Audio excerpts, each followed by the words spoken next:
पाकिस्तान के बलूचिस्तान और खैबर पख्तूनख्वा में सरकार विरोधी प्रदर्शन कोई नई बात नहीं है, लेकिन हालिया वक्त में सिंध प्रांत ने दुनिया का ध्यान अपनी ओर खींचा है।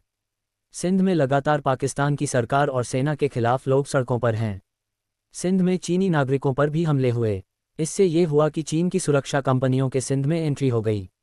यह एंट्री एक तरफ सिंध तनाव की वजह बन रहा है तो वहीं भारत के लिए ये सुरक्षा के लिहाज से मुश्किल का सबब भी है। रिपोर्ट के मुताबिक पाकिस्तान का सिंध प्रांत एक बड़े संकट में फंसता दिखा है। एक ओर वहां पाक सेना की भूमिका बढ़ रही है तो दूसरी ओर चीनी निजी सुरक्षा कंपनियां इस क्षेत्र में अपनी पकड़ मजबूत कर रही हैं। इससे पता चलता है कि चीन और पाकिस्तान के बीच सैन्य सहयोग बढ़ रहा है। भारत के लिए खतरे की घंटी है क्योंकि चीनी सेना के भारतीय सीमा के पास तैनात होने का भी अंदेशा पैदा हो गया है। चाइना ने साल मार्च में पहली बार एक समझौते के तहत सिंध प्रांत में अपने निजी सुरक्षा कर्मियों को भेजा। ये चीन की ओर से विदेशों में अपनी सुरक्षा उपस्थिति को बढ़ाने का एक बड़ा कदम है। ये कदम चीनी नागरिकों पर बढ़ते हमलों के बाद उठाया गया। इससे पता चलता है कि चीन अपने रणनीतिक हितों की रक्षा करने के लिए सीधे तौर पर आगे आ रहा है। पाकिस्तान में बलूच अलगाववादी समूह चीनी नागरिकों और CPEC प्रोजेक्ट को निशाना बना रहा है।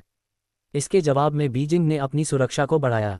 चीन के निजी सुरक्षाकर्मी यहां पाकिस्तानी बलों के साथ मिलकर काम कर रहे हैं।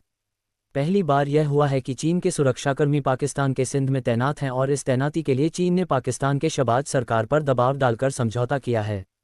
पाकिस्तान में चीन की बढ़ती सुरक्षा भूमिका सिर्फ उसके आर्थिक हितों तक ही सीमित नहीं है, इसके भारत के लिए सीधे रणनीतिक निहितार्थ हैं।